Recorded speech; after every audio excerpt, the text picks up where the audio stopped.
네, 객장여자입니다. 오늘자기 종이 목재업이 3% 이상의 정말 주도적인 상승세 보여주고 있는데요. 그동안은 좀 저성장 산업으로 인식돼서 많이 또 소외를 받아왔었던 골판지 관련주들이 큰 신고가를 내고 있기 때문입니다. 지금 보시다시피 아시아제지도 오늘자기에 또 신고가를 경신했고요. 그 외 종목들은 또 굉장히 탄탄한 편입니다. 과연 연초 대비해서는 얼마나 오른 것인지 객장여자를 통해서 자세하게 살펴보도록 하겠습니다. 네, 우선 수출 포장이 51%대 상승세를 기록을 했습니다. 삼보판지가 50.9%로 뒤를 이었습니다. 동일제지와 아세아제지는 각각 41.2%와 39.1% 올랐고 테림 포장은 무려 69.3%나 급등하는 등 골판지주의 강세가 돋보였습니다. 골판지 관련 기업과 함께 그동안 주식시장에서 관심받지 못했던 제지 관련 기업들도 주가 최근 상승세 보이고 있는데요. 제지 관련 기업들 주력 상품인 펄프의 가격이 오른 덕분으로 무림 PMP와 또 한솔제지는 올해 들어서 36.4%와 42.5%가량 오른 것으로 나타났습니다.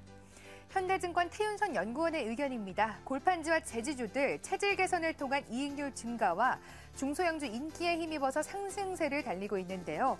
2분기 중에서 판가 인상이 이뤄질 것이란 전망도 주가에 긍정적인 영향을 미치고 있습니다. 네, 이렇게 줄줄이 신고가를 경신하고 있는 종의 목재업의 골판지주와 제지주들, 과연 미녀 전문가들은 어떤 의견 내놓고 있을까요? 사라고 할까요? 팔라고 할까요? 5분의 의견부터 확인해 보도록 하겠습니다. 네, 우선 신보람 대리와 김소원 대리, 송은혜 대리와 김윤진 과장까지 모두 이렇게 매수 의견을 내놓고 있습니다. 박진희 차장만이 보유와 관망 의견을 주고 있는데요. 과연 매수 의견이 주도적인 가운데 어떤 종목을 매수하라는 걸까요? 신보람 대리 의견부터 확인해 보겠습니다. 무림 PMP를 제시하고 있습니다. 수익성 개선이 진행 중이고 올해 정상적인 생산과 재고 감소로 인해서 전년 대비해서도 약 5만 톤가량의 추가 판매가 예상되고 있습니다. 다음으로 박진희 차장만이 유일하게 보유와 관망 전략을 제시했는데요. 단기적인 급등에 따른 조정 가능성이 유효하기 때문에 비중 확대보다는 보유나 관망할 전략을 세워줬습니다. 또한 신규 매수를 원하시는 조정할 때 분할로 접근하자는 말씀 주셨습니다. 송은혜 대리 역시도 매수 의견 주면서 한솔제지에 관심을 갖고 있습니다. 지주회사 전환으로 인해 가치도 증대되고 있고 하반기에 펄프 가격 안정화로 인해서 실적 증가도 기대되고 있습니다.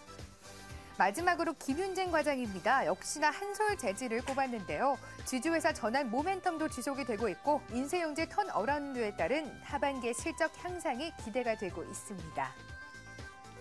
네, 대다수 미녀 전문가들이 또 매수 의견을 내준 가운데 이분의 의견 좀 더 자세하게 들어볼까 합니다. 메리츠증권 영동지점의 김소원 대리입니다. 안녕하세요. 네, 안녕하세요. 네, 김소원 대리께서도 역시나 좀 매수 의견을 주신 것 같은데 종이 목재업종 어떻게 보고 계신지요? 제지주 최근 가격 인상 기대감과 함께 좀 상승세를 보이고 있습니다. 지난해 대비해서 올해 1분기 국제 펄프 가격이 10% 정도 올랐는데 이거를 그동안에는 단가에 반영을 못 시켰는데 이제부터 판가를 한 7% 정도까지 올린다는 얘기가 나오면서 국내 기관들도 계속 매수를 하고 있습니다. 최근에 많이 상승했음에도 불구하고 여전히 올라가 있을 수 있는 룸이 있는 것 같아서 지속적으로 제지주에 대한 관심 보일 것을 좀 말씀드리고요. 그중에서도 한솔 제지주를 탑픽으로 좀 골라봤습니다. 방금 말씀드렸던 판가 인상을 통한 그 실적 턴어라운드 또한 기대가 되지만 무엇보다도 한솔 제지에 대한 가장 큰 이슈는 지주사 전환을 통한 그 부가적인 자회사 리스크가 해소된다는 점인데 4월 9일에 동사는 그 투자회사인 한솔홀딩스와 사업회사인 그 한솔제지로 전환을 해서 한솔그룹을 좀 지주사 체제로 전환할 것을 발표를 했습니다. 지주사 전환할 때 최대 주주의 그 지분율 확대를 통해서 안정적인 좀 지배구조 강화가 좀 예상이 되고 좀 불안했던 자회사 리스크가 좀 해소되면서 동사에 대한 관심이 꾸준하게 유효될 것으로 판단이 됩니다. 네, 오늘장에도 신고가를 한 번 더 경신했던 한솔제지를 선정해 주셨습니다. 이번에는 주간 공략주 시간인데요. 오후장 투자에 좀 지치셨던 분들은 여기에 주목하셔도 좋을 것 같습니다. 최근에 흐름이 굉장히 좋습니다. 이번 종목도 빠지지가 않는데요. 진 매트릭스 매수가가 7,730원, 또 장중 최고가가 8,700원까지 오르면서 12% 이상의 수익률을 보여줬습니다. 바로 추천 다음 날 목표가를 훌쩍 뛰어넘는 수익률을 보여줬는데 또 안타깝게도 조금은 주가가 출렁이긴 나타나기도 했습니다. 앞으로의 흐름 어떻게 좀 전망하면 좋을까요? 단기간에 그 상승의 따른 이제 당분간의 좀 조정이라고 보여집니다. 그동안에 이제 바이오주 쪽이 많이 올랐다가 셀트리온 여파로 인해서 잠시 출렁였다가 다시 상승을 하고 있는데 어느 정도의 조정이 거친 후에 재상승할 거라고 보여지고 갖고 계신 분들은 조금 더 보유하시길 좀 바라는 바입니다. 네, 오늘장에 좀 흔들리고는 있지만 그래도 보유를 더 하실 전략을 세워주셨습니다. 김소원 대리 2주 전에는 한솔 테크닉스를 주셨는데 수익률 19%가 넘었었고요. 이번 주 진 매트릭스 역시도 12.55%의 정말 강한 수익률 보여줬습니다. 이번 주 주간 공략주 역시도 기대가 되는데 어떤 종목 갖고 나오셨나요? 예, 오늘은 좀 많이 올라 있는 종목입니다. 그 ISC 준비했는데요.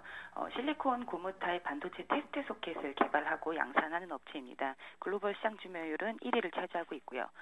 테스트 소켓 시장 그 리노공업의 핀 타입과 동사의 실리콘 고무 타입으로 나눠지는데 리노공업의 핀 타입에 비해서 동사의 그 고무 타입은 조금 더 대량 생산을 가능하고요.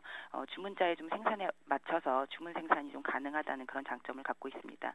주요 매출처로는 그 삼성전자, SK하이닉스, 인텔, 샌디스크 등 그 반도체 소자업체랑 테스트 전문 업체를 가지고 있고 최근에 삼성전자 향 매출이 꾸준히 증가하고 있는 추세여가지고 추천을 드리고요. 그리고 해외 수출 또한 여전히 계속 비중이 증가하고 있어가지고 단가 인상이나 이런 것에 삼성전자에 납품하는 것보다 단가를 조금 더 높이 하기 때문에 좀 고부가 가치 산업이 되지 않을까 이런 생각으로 추천을 드립니다. 네, ISC 오늘장에 좀 신고가를 경신한 것 같은데 좀 가격대 부담스럽진 않을까요? 아무래도 좀 직전 고점을 뚫고 네. 오늘 좀 많이 상승을 했는데 이게 한 하루 이틀간의 조정을 거친다고 해도 상승 여력이 좀 충분하고요. 그 올해 매출 실적으로 봐도 퍼가 한 6.8배, 한 7배 수준이기 때문에 아직까지도 조금 상승 여력은 좀 가능하지 않나 이런 생각을 하고 있습니다.